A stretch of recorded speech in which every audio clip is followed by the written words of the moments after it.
Philadelphia just got some terrible injury news on one of their training camp stars, further amplifying trade talks with NFL insiders pointing to the Birds as both a buyer and now a seller.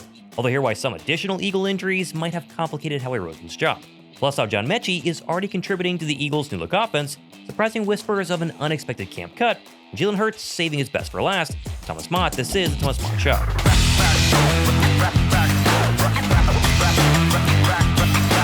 Well, just like that, Philadelphia's 2025 training camp season has officially come to an end.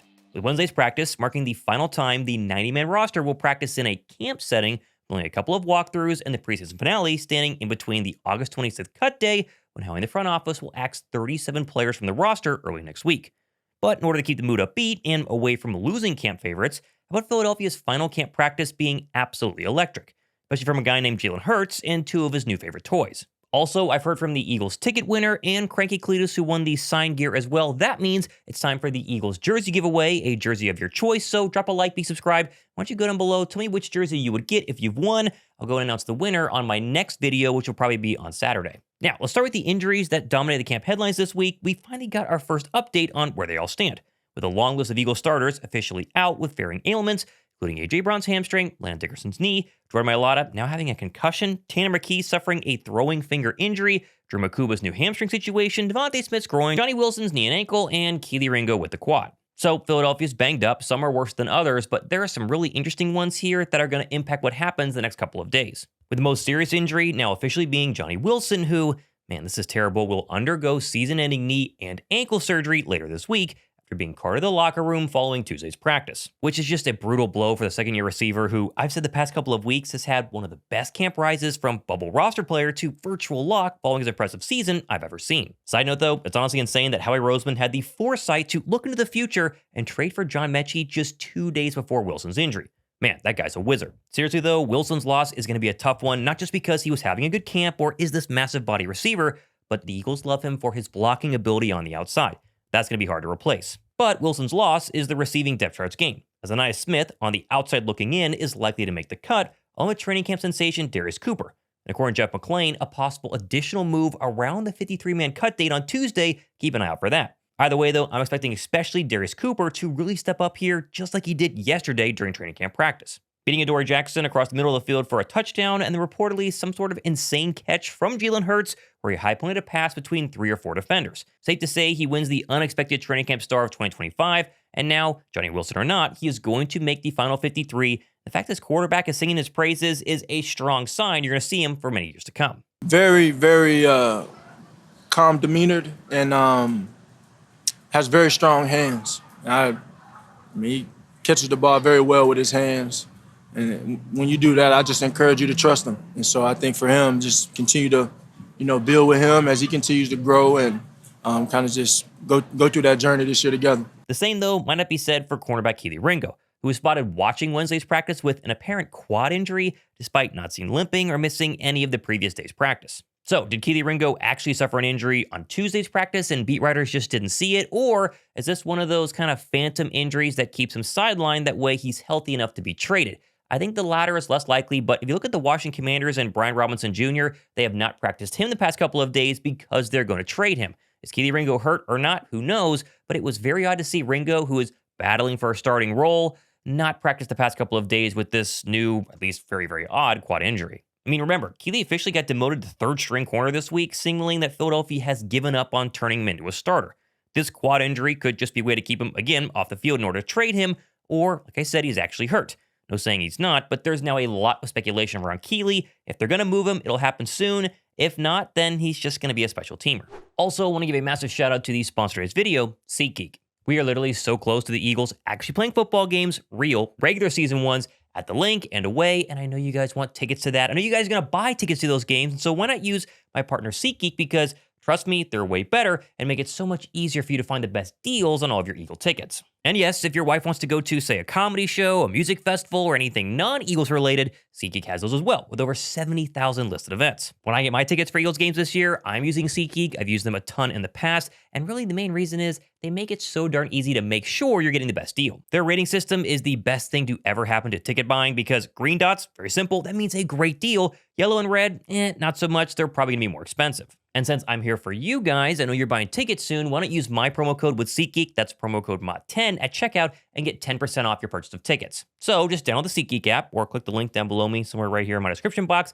add my promo code Mott10, get the 10% off, and go enjoy the Eagles in person. If you've never been, or if you go all the time, it's a blast, and use SeatGeek to help. Still though, I think the most impactful injury in terms of trades has to be Drew Mukuba's new hamstring issue, which did allow him to at least watch practice from the sideline on Wednesday, but obviously not participate. And if A.J. Brown's situation is any indication, Mukuba's hamstring could mean an extended period of time out for the rookie, who I think was about to be named the starter heading into Week 1, following his very impressive preseason debut last week. You know, he's a very athletic guy.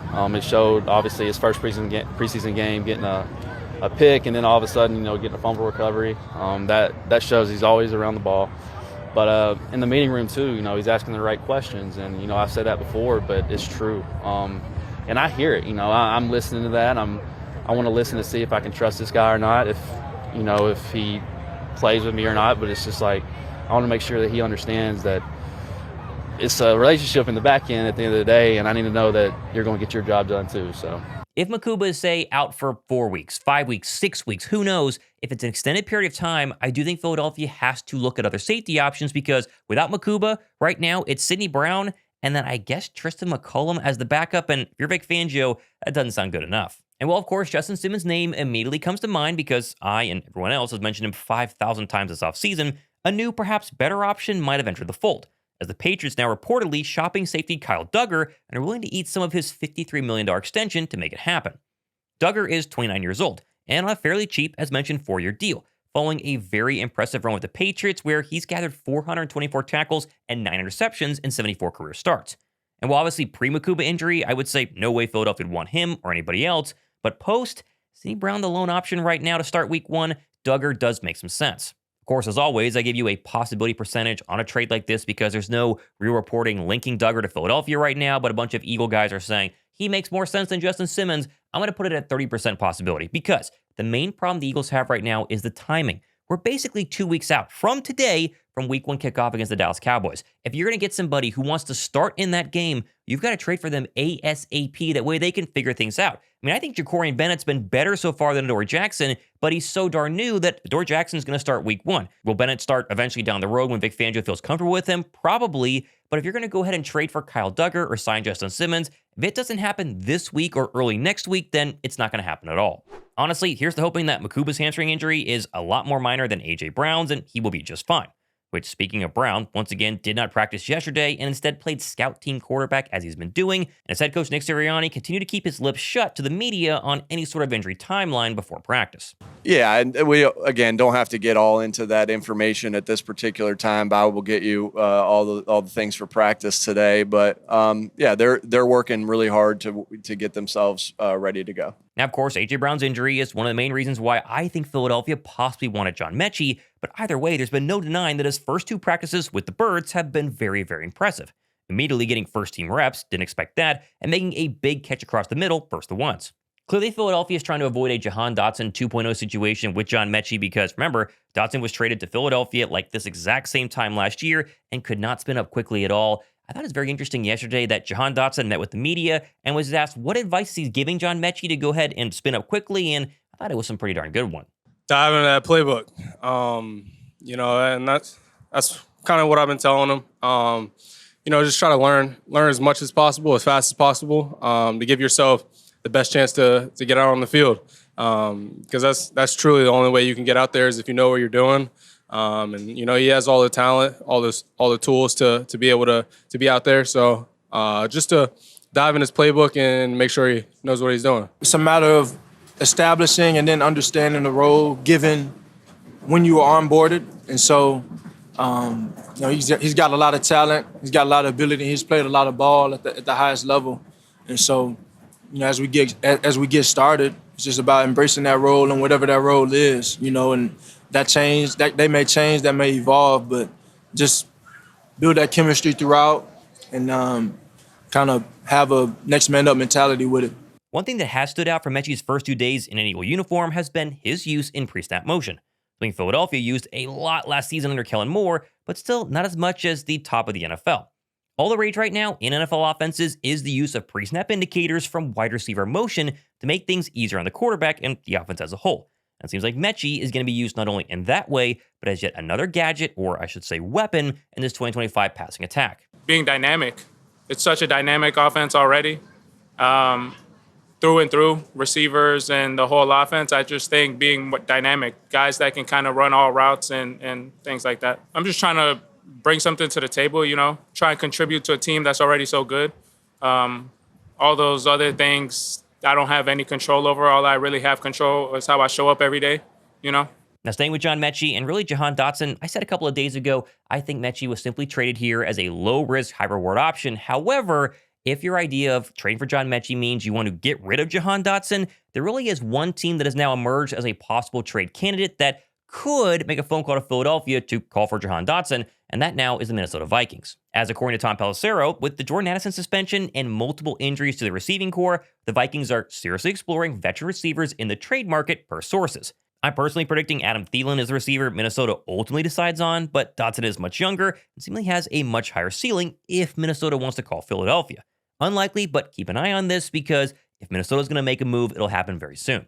Also unlikely is this non-verified rumor floating around Twitter right now that Azeez Ojulari is going to be one of, if not the only, surprise cut by the Birds early next week, which would be a surprise, obviously, because Ojulari was Philadelphia's highest paid free agent this offseason. More importantly, has played well the past 2 weeks, including a very impressive game versus the Cleveland Browns. I personally think Philadelphia keeps 5 edge rushers, including Jokes Hunt, Nolan Smith, Josh Uche, Patrick Johnson, and Ojulari. That would mean rookie Antoine Powell-Ryland is the odd man out here, but likely signed back to the practice squad due to the fact he's a rookie and not impressing during camp.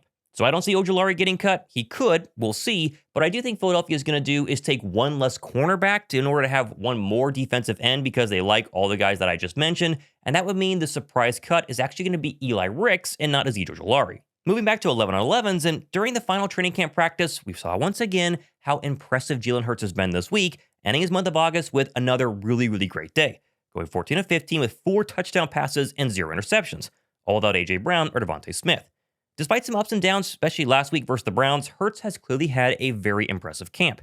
Despite the national media constantly trying to bring him down all offseason long, the Super Bowl MVP is not concerned about individual accolades and instead getting his offense ready and working as a unit heading into week 1. Well, I think it's all-encompassing. It's all-encompassing. It's all 11 on the field playing in true synchronization and trying to go out there and execute whatever play is called. That starts from up front knowing, what the expectation is when the ball is getting out, if it's a longer developing route, and then how we're executing our route fundamentals out wide, creating space and just building. And so I can't say it's necessarily been a bad thing. It's been a good challenge for all of us, and I think it'll make us better. Likewise, once again, I got to give a quick shout out to Jeremiah Trotter Jr., who had an interception against Kyle McCord, concluding his very impressive training camp in 2025.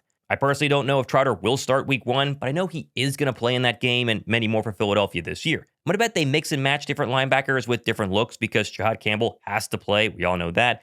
But I just want to tip my hat to Trotter Jr. for making Vic Fangio's life absolutely hell trying to figure out which linebackers are going to start in week 1. And that's sort of the game plan for the next couple of days in Philadelphia. Obviously, they have a preseason game on Saturday where the backups are going to play. None of the starters or second-string guys are going to be out there. But really, as Nick Sirianni said during practice yesterday, the focus has started to shift to the Dallas Cowboys. We essentially are 2 weeks away from week 1, and no more are we worried about installing offenses and worrying about the backup this or the backup that. The main focus right now in Philadelphia is the Dallas Cowboys and getting the Eagles game plan ready, which should be here pretty darn soon. But I know there are certain things that are so important for game 1, game 2, game 3, the first month of that season, that we're working on a little bit even more as camp goes on. And so just want to continue to get better at those things because we know how vital they are for opening games. And yes, we still have one more day of training camp here, a lighter day today.